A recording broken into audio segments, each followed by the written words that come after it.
Lebih mudah. Oke, untuk permasalahan saya lanjutkan saja. Untuk permasalahan yang diselesaikan berarti tadi ada beberapa masalah,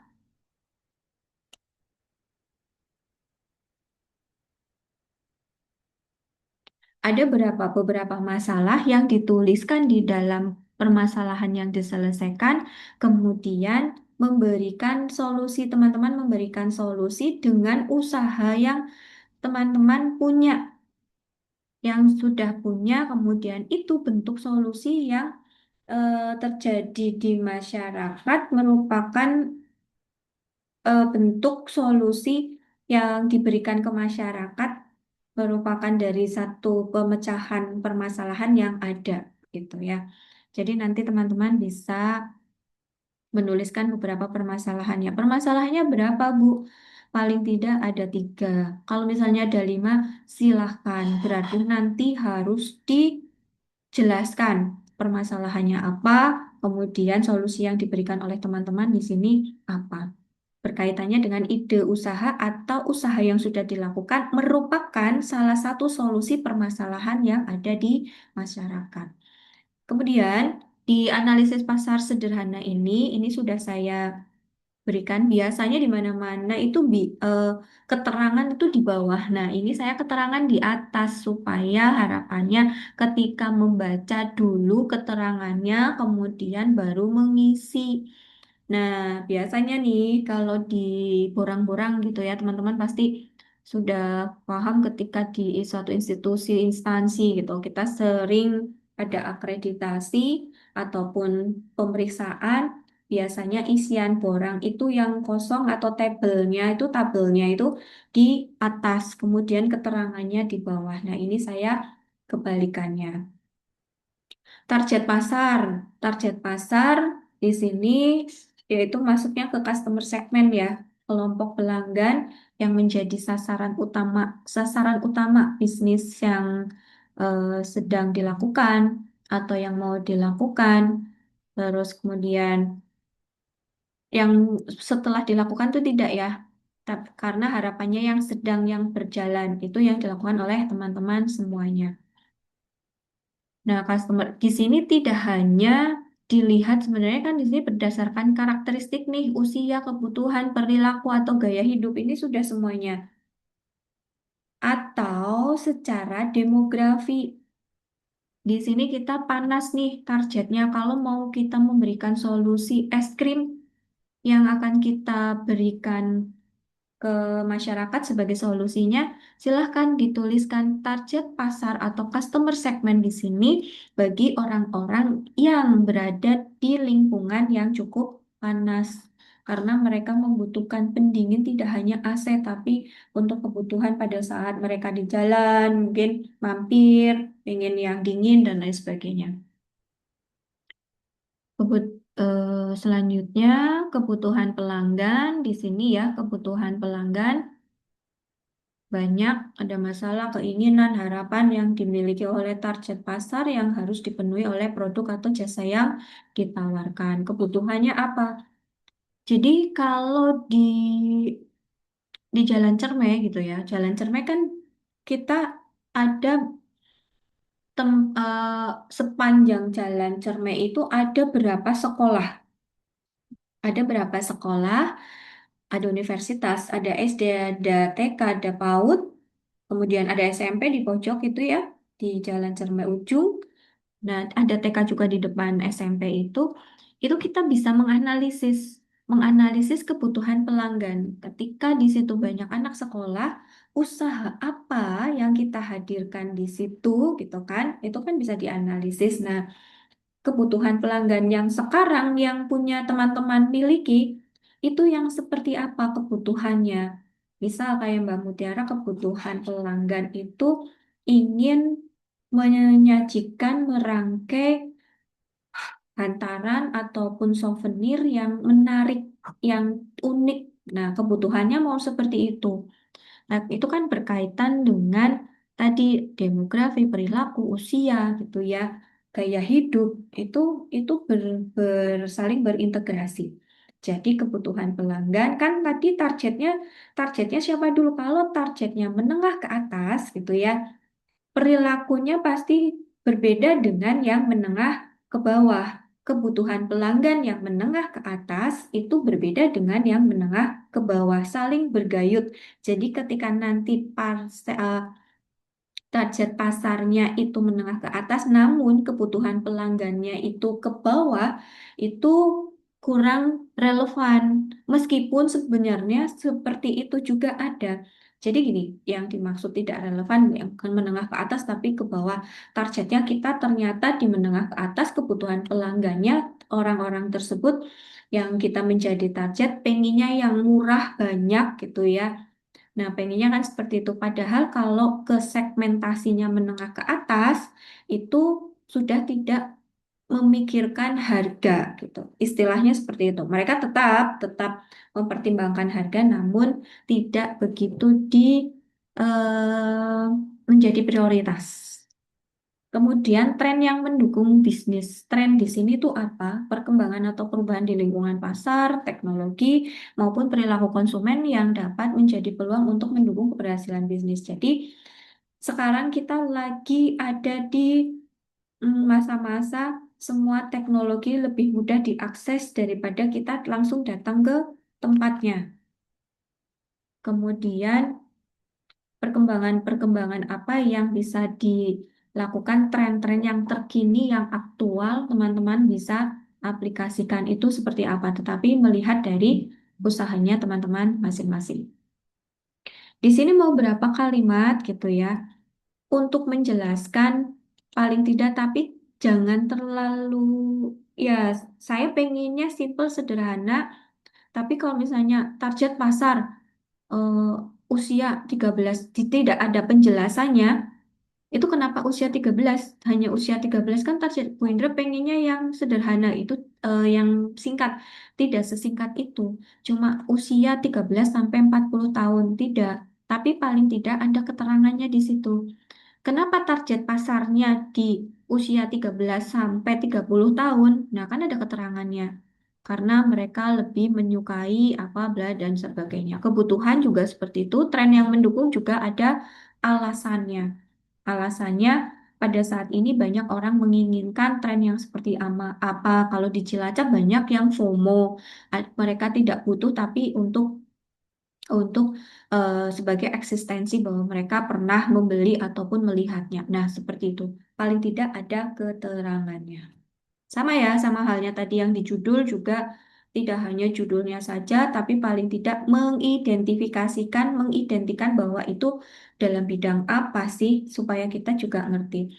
Kalau yang familiar misalnya Cold and Brew, itu kan bagi orang yang biasa lewat, oh itu berarti kafe buat kopi. Nah, Fortris, Fortris itu kalau orang yang bukan orang Cilacap atau orang yang tahu media sosial, apa sih Fortris itu? Kan perlu dijelaskan bahwa Fortris itu adalah kafe, tempat untuk minum, makan, dan lain sebagainya. Baik, yang ketiga, pemilihan model bisnis. Di sini dipilih dulu, dipilih dulu satu, dua, tiga, empat, lima model bisnis ya di sini. Terus alasannya dulu ya. Alasan mengapa memilih model bisnis e-commerce, digitalisasi, kemudian mungkin long tail gitu ya. Itu alasan memilihnya apa? Di sini disesuaikan dengan usahanya teman-teman masing-masing atau ide bisnisnya.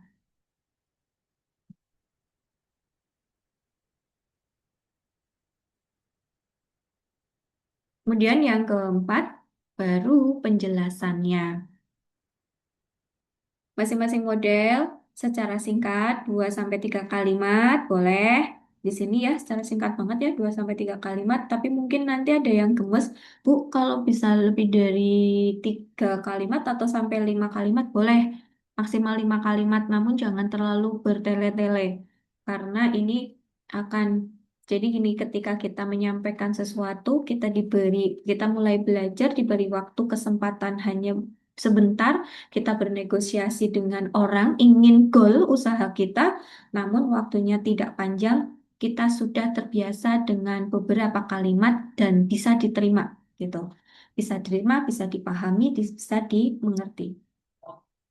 Penjelasan singkat yang merupakan inti dari masing-masing model bisnis disampaikan secara jelas dan langsung agar mudah dipahami serta relevan dengan ide bisnis yang dirancang. Penjelasannya tuh seperti apa? Ini apa bedanya dengan pemilihan model dan alasan memilihnya? Kalau ini kan penjelasan di modelnya. Modelnya itu mau seperti apa penerapannya. Kalau di sini alasan memilih model ini untuk apa nih?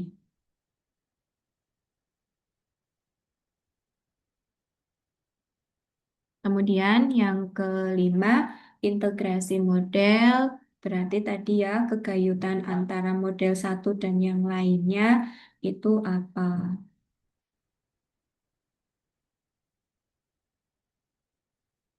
Baik, di sini ada pertanyaan dari teman-teman semuanya.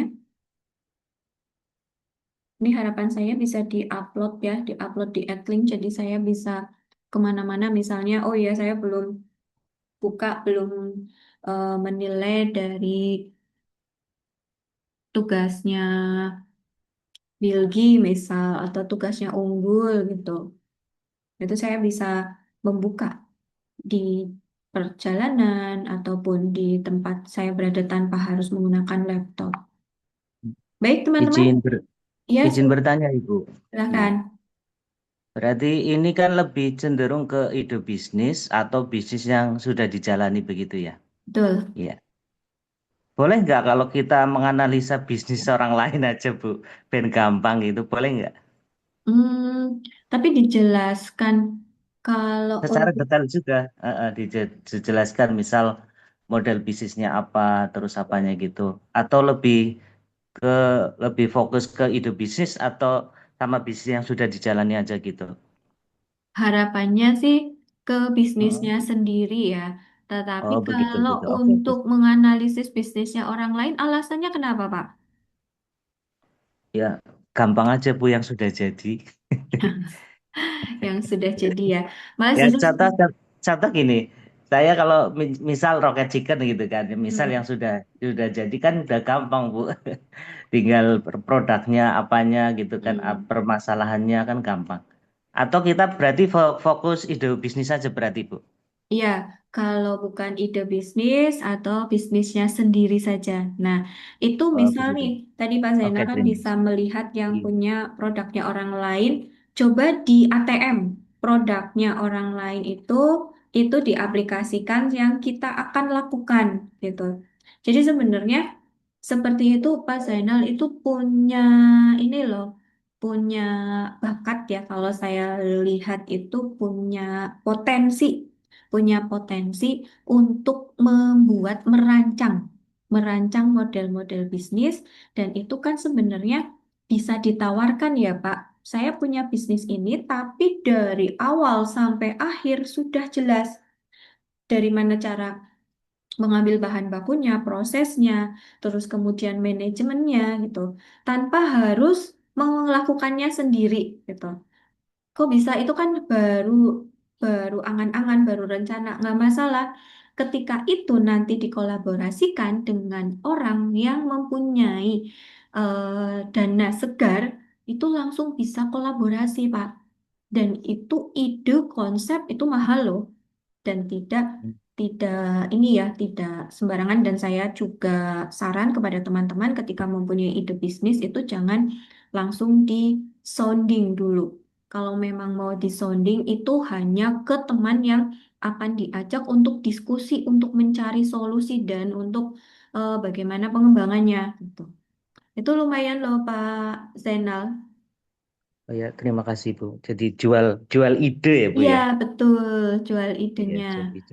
Itu banyak loh Iya. yang karena kita lihat ini ya, lihat lingkungan kita. Misal nih, ada pensiunan perusahaan-perusahaan industri kita yang besar ya, tapi mereka-mereka itu bingung mau usaha apa, terus bisnisnya apa, mereka pensiunan, punya uang, tapi tidak punya usaha, terus kalau mau usaha takut gagal, dan lain sebagainya. Ini ini merupakan potensi segmennya orang-orang yang punya kreativitas, punya ide, tapi jelas SOP-nya untuk satu pembuatan produk itu ada SOP-nya sendiri dari 5 produk, masing-masing harus ada. Misalnya buat sayur kangkung, sayur mie itu beda SOP-nya. Dan secara Sampai umum, sampai manajemen juga gitu ya, Bu. iya betul sampai Sampai manajemennya. Kenapa sampai nggak setiap dicoba? profitnya berapa begitu gitu Betul, ya. betul Pak. Itu ada proyeksinya dan nanti sebenarnya kita juga mempelajari itu di semester berikutnya. Namun, ketika teman-teman di sini sudah mempunyai potensi yang sudah bisa dilihat, bisa dikerjakan, kenapa tidak? Dicoba dulu. Nah, itu kan learning by doing. Kita juga ada yang namanya market research. Market research, riset apapun itu tidak berhenti pada saat kita kuliah, tapi malah justru pada saat teman-teman mempunyai usaha. Seperti Mbak Mutiara lagi gitu ya. Mbak Mutiara itu selalu deh sering riset, melakukan riset. Pertanyaannya nggak usah banyak-banyak, 5. Tapi yang ingin kita kembangkan. Menurut teman-teman gitu ya, pertanyaannya tuh yang luwes, yang ini enggak seperti yang kita seperti akademisi, saya kalau membuat pertanyaan itu sampai berapa, karena memang harus itu yang kita lakukan. Tapi kalau teman-teman di sini yang luwes, yang enak biar customer atau orang lain menjawabnya itu tidak bosen dan apa yang kita inginkan jawabannya tuh kena gitu, dapat. Menurut teman-teman ini bagus nggak sih? Terus harga berapa ya? Ini udah 2 pertanyaan ya. Terus kalau misalnya ini hadir di kota Anda, bisa nggak sih diterima orang berapa yang menjawab? Itu kan kita bisa menganalisis. Oh, ternyata belum bisa deh kayaknya di kota itu. Kemudian pindah lagi kota lain.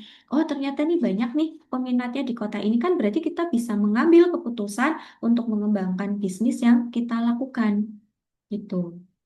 Itu Pak Zainal mudah-mudahan bisa ke siapapun sekarang kan banyak ya. Oh, ini mau bisnis apa sih gitu kan? Bisa dikembangkan. Gitu. Ada lagi pertanyaan yang lainnya mungkin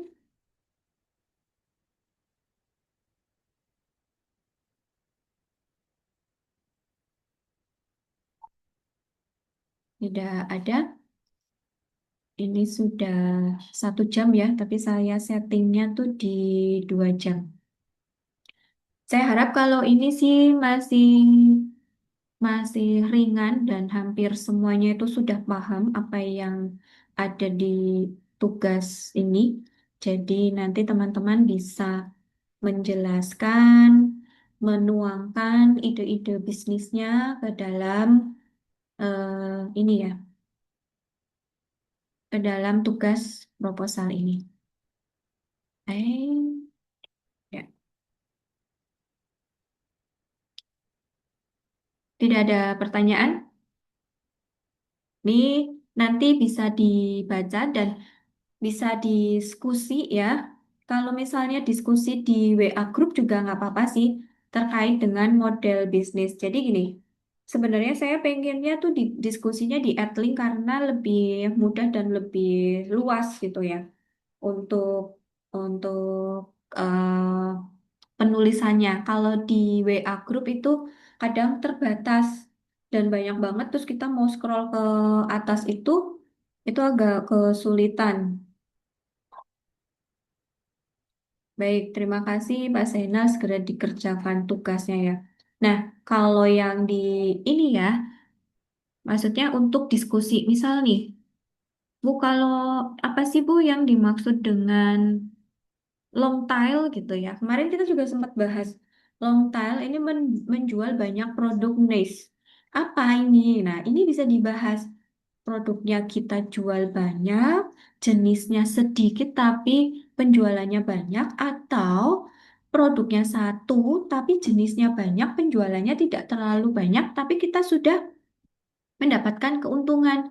Nah, menggunakan kata-kata, menggunakan kalimat, itu kan nanti akan lebih lebih banyak ya, lebih banyak menarik nih. lebih banyak menarik. Oh, menurutnya Mbak Mutiara tuh itu. Terus nanti ditimpalin lagi dengan Aisyah misalnya. Aisyah, menurut saya tuh seperti ini, Bu, dan lain sebagainya. Karena pendapat orang kan masing-masing, tetapi harapan saya ini disamakan persepsinya. Apa yang dimaksud dengan model bisnis pendapatan tersembunyi, gitu ya, pencitraan bahan, integrator. Sebenarnya kalau nama-namanya tuh keren, tapi oh ternyata seperti itu. Ya, aku sudah mengerjakannya di ide bisnis saya ataupun di model bisnis saya. Silahkan. Nah, seperti itu harapan saya untuk bisa mengaplikasikan model bisnis ini. Dan mungkin nanti teman-teman di semester 3 sudah mulai banyak kayak magang gitu ya. Magang, praktek. Terus magangnya gimana? Saya juga punya usaha sendiri gitu. Bisa loh, misal nih kayak Pak Zainal mau magang di Koperasi Pertamina Patra. Iya betul ya, namanya Kopama ya. Koperasi Pegawai Pertamina lah di situ di Kopama.